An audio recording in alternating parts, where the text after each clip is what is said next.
Buongiorno da Sicilia 24, i titoli di oggi. Il 23 maggio ha segnato la storia della Repubblica, così il presidente Sergio Mattarella, 34 anni dalla strage di Capaci. A Palermo numerose iniziative commemorative. A Palazzo Jung presenti i ministri Nordio, Piantedosi, Giulia Bodi. Nel pomeriggio corteo cittadino e minuto di silenzio davanti all'Albero Falcone. Da barca degli scafisti a simbolo di legalità, la Mare Nostrum Diche ha fatto tappa a Catania. L'iniziativa dell'Archeo Club d'Italia punta a sensibilizzare i giovani contro mafia e criminalità. Nuovi dettagli sui pizzini di Matteo Messina Denaro, svelati gli alias in codice usati dal boss per comunicare con familiari e fedelissimi durante la latitanza. Intanto gli investigatori seguono la pista del tesoro nascosto anche attraverso sistemi informatici. Incendio nella notte al Lido Esagono di Aci Castello nel Catanese. Le fiamme di probabile origine dolosa hanno distrutto parte del solarium e diversi materiali in legno. Indagano i carabinieri, al vaglio anche le immagini delle telecamere di sorveglianza. A Messina un 51enne è stato arrestato dai carabinieri con l'accusa di atti sessuali su una 14enne dopo una segnalazione partita dalla scuola. La procura indaga sul contesto familiare mentre la minore è stata soccorsa e affidata al padre. Catania non si ferma all'Alte, investe un agente della polizia locale, identificato e arrestato un 21enne a bordo di uno scooter grazie alle telecamere di sorveglianza. Ancora allarme e sicurezza nella zona del Castello Ursino a Catania, tra spaccio, furti e degrado. Residenti e commercianti chiedono un presidio fisso delle forze dell'ordine. Nelle ultime ore un uomo si è denudato in piazza e un negozio di pelletteria è stato nuovamente preso di mira dai ladri. Calcio, il Catania in campo domani sera al Del Duca contro l'Ascoli nella semifinale d'andata dei play-off per la Serie B. Toscano deve fare i conti con alcune assenze, ma punta su equilibrio e ripartenza in una sfida che vale una fetta di finale. Ad appuntamento con diretta stadio su Telecolor dalle 19:30.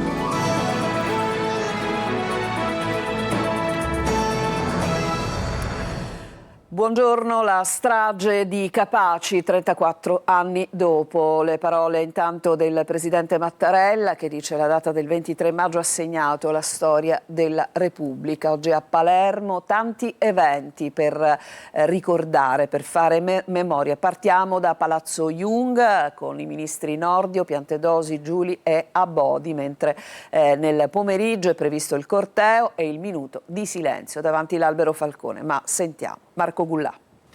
Sono trascorsi esattamente 34 anni da quel drammatico 23 maggio 1992, una data impressa a fuoco nella storia della Repubblica Italiana. Anche 34 anni fa, era sabato. Lungo l'autostrada 29, nei pressi dello svincolo di Capaci, un attentato sventrò l'asfalto e scosse l'intero paese, strappando alla vita il magistrato simbolo della lotta a Cosa Nostra, Giovanni Falcone, sua moglie Francesca Morvillo e 3 agenti della scorta, Rocco Di Cillo, Vito Schifani e Antonio Montinaro.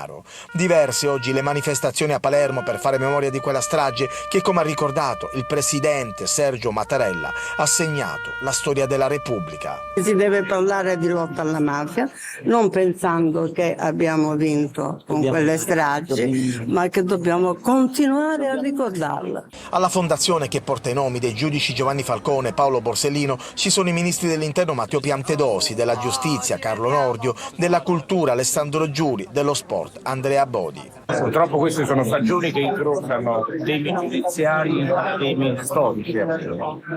Tanto è stato fatto anche da quel punto di vista, tanto, ecco perché è importante stare qui anche oggi in occasioni come queste. Mantenere viva la memoria significa anche contribuire a fare in modo che non ci sia mai la negazione della verità e che i tasselli che mancano siano ricostituiti negli anni. Per un ex magistrato, collega di Giovanni Falcone, io mi sento ancora magistrato, prima ancora che ministro, e quindi è particolarmente emozionante, anche perché entrambi abbiamo rischiato la vita. Io quando indagavo sulle Brigate Rosse E lui sulla mafia. A Palazzo Jung anche l'ex calciatore del Palermo Fabrizio Micoli ha fatto pace con la famiglia Falcone dopo le offese al giudice. Nel pomeriggio un corteo si snoderà per le vie del centro di Palermo fino all'Albero Falcone, davanti all'abitazione del magistrato, dove alle 17:58, l'ora esatta dell'eccidio, ci sarà un momento di raccoglimento con la lettura dei nomi delle vittime delle stragi. Studenti e magistrati davanti a Palazzo di Giustizia a Palermo, sempre nella memoria di Giovanni Falcone. Fra loro è sceso anche il presidente del Tribunale, Pier Giorgio Morosini. Manlio Viola. Mentre nei locali del Museo del Presente andava in scena l'inaugurazione della mostra con le opere recuperate dagli Uffizi dopo gli attentati del 93, le scuole palermitane portavano i loro studenti in piazza davanti al Tribunale, ragazzi di scuola media chiamati a fare memoria con una giornata di festa e non solo di ricordo. Nella riqualificata piazza Vittorio Emanuele Orlando, proprio di fronte al Tribunale, anche i magistrati palermitani hanno scelto di scendere a ricordare i colleghi uccisi, insieme ai ragazzi. Non solo dirigenti scolastici, ma a rivolgersi ai giovani è stato il presidente del Tribunale di Palermo, Pier Giorgio Morosini. Noi tutti oggi dobbiamo ricordare una cosa, quello che viene richiesto a ciascuno di noi per evitare che ci siano altre giornate drammatiche come quel tragico 23 maggio del 1992. Non dobbiamo chiederci cosa gli altri possono fare per evitare tragedie come quella, dobbiamo chiedere ad ognuno di noi cosa possiamo fare noi. Il Tribunale sarà teatro di manifestazioni anche nel pomeriggio. Alle 15 ci sarà il concentramento degli antagonisti, 40 associazioni che metteranno insieme anche in questo caso i giovani ma un po' più grandi e insceneranno un corteo fino all'Albero Falcone. Un corteo al quale invece la Fondazione Falcone ha rinunciato nell'ambito delle manifestazioni ufficiali ormai da 2 anni per evitare scontri proprio con gli antagonisti, come è avvenuto nel 2024. E adesso a Catania, in occasione della giornata della legalità, ci sono state altre iniziative dove in questo caso al molo di Levante è attraccata la Mare Nostrum Diche, da bene confiscato al traffico di migranti. Oggi questa motonave è diventata un simbolo di legalità. Emanuela Corsi. La Mare Nostrum Diche, all'epoca Oceanis 473, è una storia di resilienza e di rinascita. Da luogo di illegalità e sofferenze, oggi è diventato un simbolo di speranza, soprattutto per i giovani. Su questa motonave gli scafisti trafficavano donne, bambini, anziani.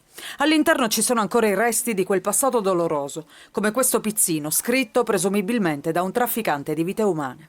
Oggi, grazie all'Archeo Club d'Italia, ritorna in Sicilia, dove fu sequestrata nel 2023, con una nuova missione: insegnare la cultura della legalità ai giovani e sottrarli agli ambienti criminali. Stiamo facendo un percorso di rigenerazione, ma soprattutto per farla rivivere in una maniera sotto aspetti diversi. Lo stiamo facendo con una serie di progettualità che coinvolgono anche i ragazzi dei centri di giustizia minorile, proprio per far capire che l'ambiente mare è un ambiente diverso, un ambiente pulito, è un ambiente che può creare delle sinergie. Il viaggio della Mare Nostrum Diche, partito da Napoli, ha fatto nuovamente tappa a Catania, al molo di Levante, in occasione della giornata della legalità, dedicata a tutte le vittime della mafia. Oggi il messaggio da mandare è proprio questo, quello di non trasformare queste commemorazioni in vere e proprie liturgie, nelle quali ci si dimentica quali sono le ragioni che stanno alla base della malattia sociale che è la mafia, e si cerca di contrastare i fenomeni soltanto dal punto di vista immediato, dei loro effetti più immediati. È un messaggio da rivolgere ai giovani, alle persone che hanno la responsabilità di formare altre persone. Un impegno che deve partire dalla scuola. I ragazzi devono conoscere lo Stato, quello che sono praticamente le attività dello Stato e degli uomini di Stato. Dopo Catania il viaggio della motovela della legalità proseguirà ad Augusta, poi a Riposto e infine lascerà la Sicilia per arrivare a Reggio Calabria il 29 maggio. Per sé aveva scelto il soprannome Reparto per comunicare con la sua famiglia. Il boss latitante usava soprannomi che avevano un unico comune denominatore, la frutta. Svelato il codice di comunicazione usato dalla Primula Rossa di Castelvetrano, ma molto ancora rimane da scoprire di questi 30 anni di latitanza. Sentiamo Laura Spanò. Svelato gran parte del lungo elenco di alias dei pizzini e documenti rinvenuti nel covo di Matteo Messina Denaro con cui lo stesso comunicava con la famiglia. Un elenco di pseudonimi che oggi trovano un riferimento grazie al lavoro degli investigatori. Tutti i soprannomi avevano un unico comune denominatore, la frutta.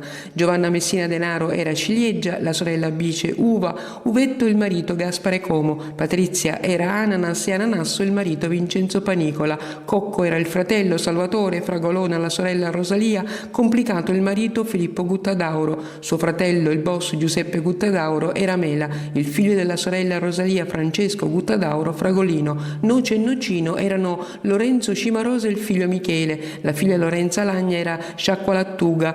Per parlare di sé poi più volte il boss ha usato il nome di reparto. Rimane ancora molto da scrivere. Le indagini sulle sorelle hanno palesato però risvolti inediti, come il doppio sistema di comunicazione che il boss aveva messo in piedi, il sistema Van Gogh, che si basava su lettere inviate via posta ordinaria dal latitante a casa di Giovanna in via Piave 25 a Castelvetrano, e l'operazione Condor, dal nome del cane di famiglia. La stazione di posta era la casa di campagna incontrata a Stratto Paratoria a Castelvetrano, dove il latitante faceva arrivare a Rosalia i pizzini con le sue richieste, le sue raccomandazioni, i suoi pensieri più intimi, i suoi comandi.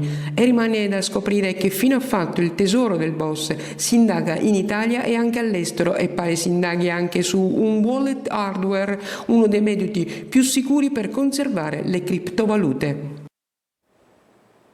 Gli spari allo Zen, le reazioni il giorno dopo per il presidente della commissione regionale antimafia Cracolici. Bisogna tenere alta la vigilanza. La mafia, dice, rialza la testa. I sindacati, troppa facilità di circolazione e utilizzo per le armi. Orazio Longo.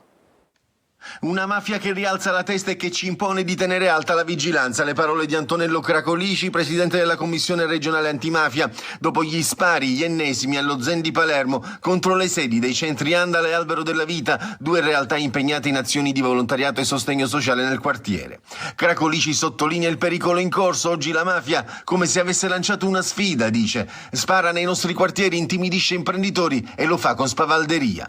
Non possiamo sottovalutare quello che sta avvenendo a Palermo e in giro per la Sicilia. Senza nascondersi, dobbiamo isolare vecchi e nuovi boss in ascesa e restare uniti. Sulla questione anche i sindacati, CGIL, CISL e UIL, che uniti lanciano un grido di preoccupazione puntando l'attenzione in particolar modo alla facilità di circolazione e utilizzo delle armi. Gli spari hanno danneggiato gli immobili che si trovano tra via Rocchi Marciano e via Gesia di Siracusa. Colpite le vetrate delle strutture, allarme tra i residenti. Le associazioni svolgono attività in favore delle donne e dopo scuola per i bambini, ma i responsabili dei centri negano di avere mai ricevuto richieste estorsive o minacce. Indagano i carabinieri che hanno effettuato rilievi scientifici e acquisito le immagini delle telecamere di videosorveglianza. Nella notte un incendio doloso ha colpito il lido Esagono sulla scogliera appunto di Aci Castello. Le fiamme hanno coinvolto soprattutto il solarium. Queste sono le immagini di questa mattina, insomma, dove erano stoccati materiali di legno per la prossima stagione estiva. Chi ha appiccato le fiamme sembrerebbe essere arrivato dal mare, salendo poi sugli scogli, e come appunto si evince dalle prime testimonianze. I vigili del fuoco sono intervenuti per domare il rogo e mettere in sicurezza l'area, mentre i carabinieri hanno avviato le indagini anche attraverso le immagini delle telecamere di videosorveglianza. Andiamo a Messina, dove è stato arrestato in flagranza un 51enne per atti sessuali con una 14enne figlia della compagna. L'indagine è scattata dopo la segnalazione della scuola. Francesco Triolo. Una brutta storia di degrado sociale e familiare, una vicenda che ha scosso un'intera comunità scolastica, perché l'indagine sugli abusi sessuali di un 51enne ai danni di una minore 14enne, figlia della compagna, è scaturita proprio da una segnalazione da parte della scuola. L'uomo è stato arrestato in flagranza ieri sera da una pattuglia dei carabinieri nei pressi di Zafferia, zona sud della città, in auto con la ragazzina, e ora si trova rinchiuso nel carcere di Gazzi con l'accusa di atti sessuali con minore. L'arresto è arrivato dopo una delicata indagine scaturita, come detto, dalla segnalazione della scuola, zona centro-nord di Messina, frequentata da una ragazza di 14 anni. Tra i docenti, infatti, c'era il sospetto che la studentessa fosse vittima di abusi sessuali nell'ambito del contesto familiare. Ieri sera, durante un pattugliamento, l'uomo è stato sorpreso mentre era appartato in una zona isolata del quartiere di Zafferia in compagnia della minore, intento a compiere alcune pratiche sessuali a bordo della propria autovettura. È subito scattato l'arresto, mentre la 14enne è stata portata al policlinico per essere visitata e poi è stata affidata al padre. E indagini della procura stanno proseguendo per valutare anche la posizione della madre, che al momento non è indagata. A Palermo una donna è morta investita da un'auto mentre attraversava la strada in via Imperatore Federico. La vittima ha sbattuto la testa contro il parabrezza dell'auto. La donna stava passeggiando con il cane nei pressi delle strisce pedonali. E adesso a Catania non si ferma all'ALT, travolge un agente della polizia locale che finisce in ospedale. Il giovane, inquadrato dalle telecamere, è stato arrestato per resistenza pubblico ufficiale e lesioni personali. Tonino De Mana.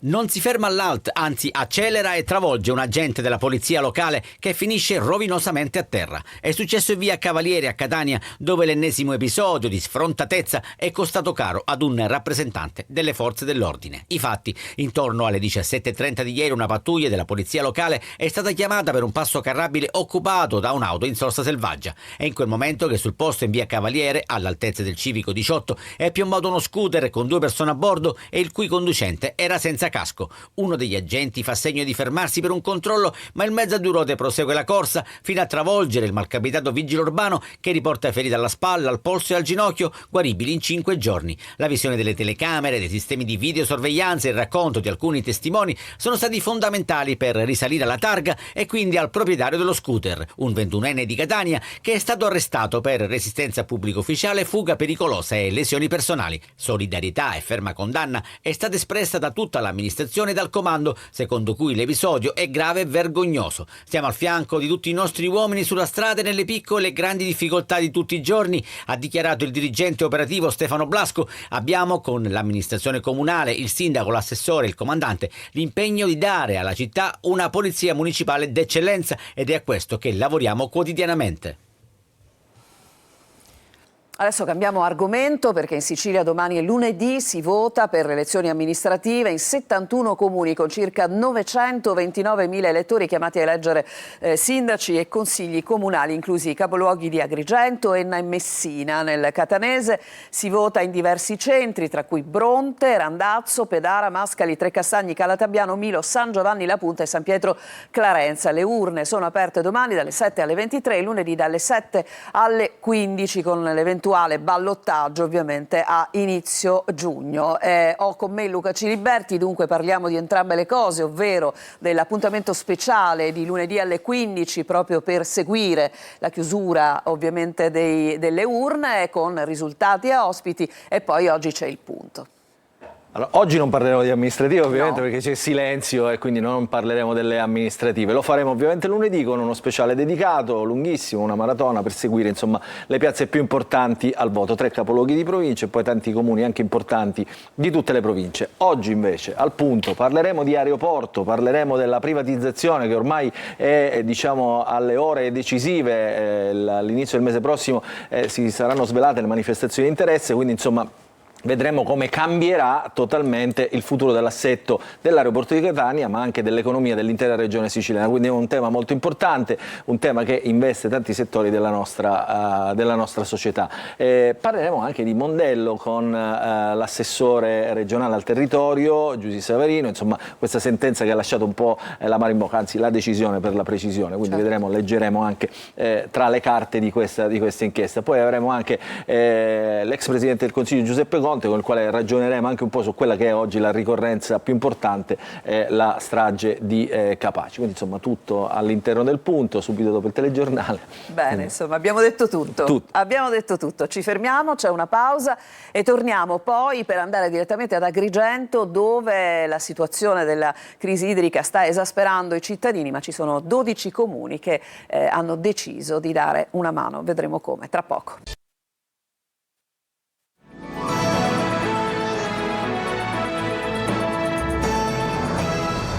Siamo tornati in studio, l'acqua ancora al centro dell'emergenza nell'Agrigentino. 12 comuni metteranno a disposizione di AICA le autobotti comunali per garantire la distribuzione nelle zone più colpite dopo il fermo degli autotrasportatori privati. Davide Sardo.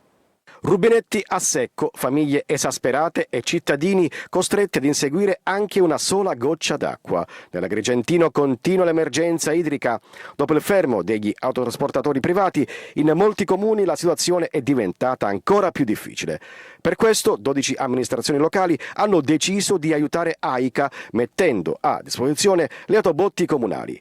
La decisione è stata presa durante il vertice convocato dal prefetto di Agrigento Salvatore Caccamo. Entro lunedì saranno firmati gli accordi tra i comuni e il gestore idrico. Le autobotti serviranno a portare acqua nelle zone più colpite e alle famiglie rimaste senza rifornimento. Dal 9 di maggio si sono bloccati gli autobottisti e non c'è nessun modo di avere l'acqua. Anche andando a prendere i famosi ticket, ci sono tempi d'attesa lunghissimi. Come si fa? Parliamo di un bene primario. Siamo abusivi, lo sappiamo. Perché non tenuto a detta tutto questo tempo? Come si vive senza acqua? Malissimo, malissimo, anche perché se basta andare alla fontana principale che abbiamo noi, Buon Volume, è piena. E poi uno quando acqua può trasportare con un mezzo. Cioè, è una vita che non si augura a nessuno. Una misura straordinaria per affrontare una crisi che continua a creare forti disagi in tutta la provincia. Adesso torniamo a Catania, episodi inquietanti nella zona del Castello Ursino, ostaggio di criminali, una coppia, pensate, ruba in un negozio di pelletteria mentre un uomo si denuda in piazza Federico II di Svevia. Tonino De Mana. Sotto assedio, ostaggio di criminali, sbandati, ubriachi e drogati, pronti a tutto pur di acquistare la dose, i prevalenza crack.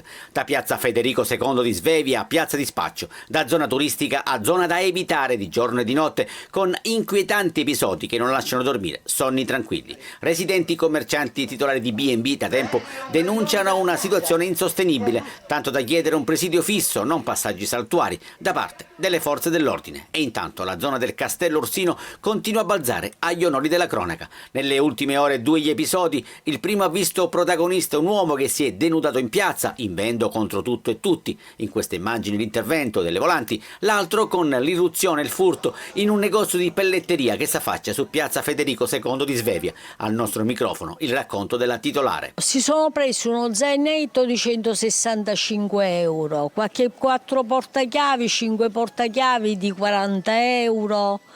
E una cintura di 60 euro, in più la ragazza delle pulizie aveva nella borsa 100 euro e se li sono presi pure.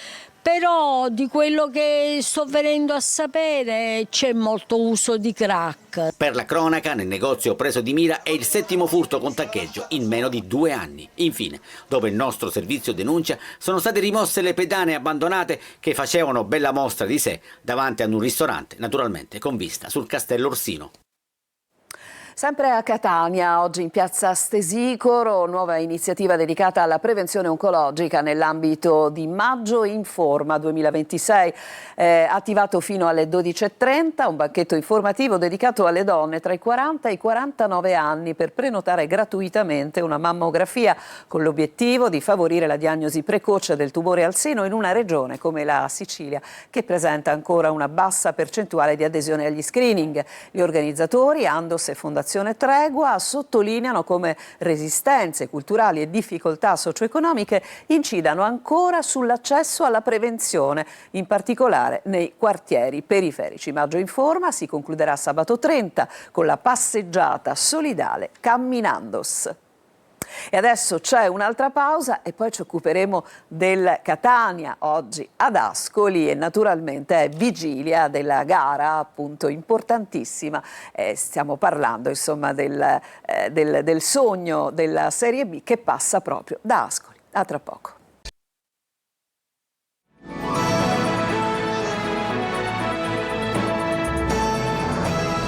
E siamo al calcio. Domenico Toscano non parlerà prima della partita del Catania contro l'Ascoli, la squadra partita per le Marche per preparare al meglio l'andata della semifinale dei play-off. Il tecnico deve valutare le condizioni fisiche dei suoi, reduce dalla gara con il Lecco. Francesco Triolo.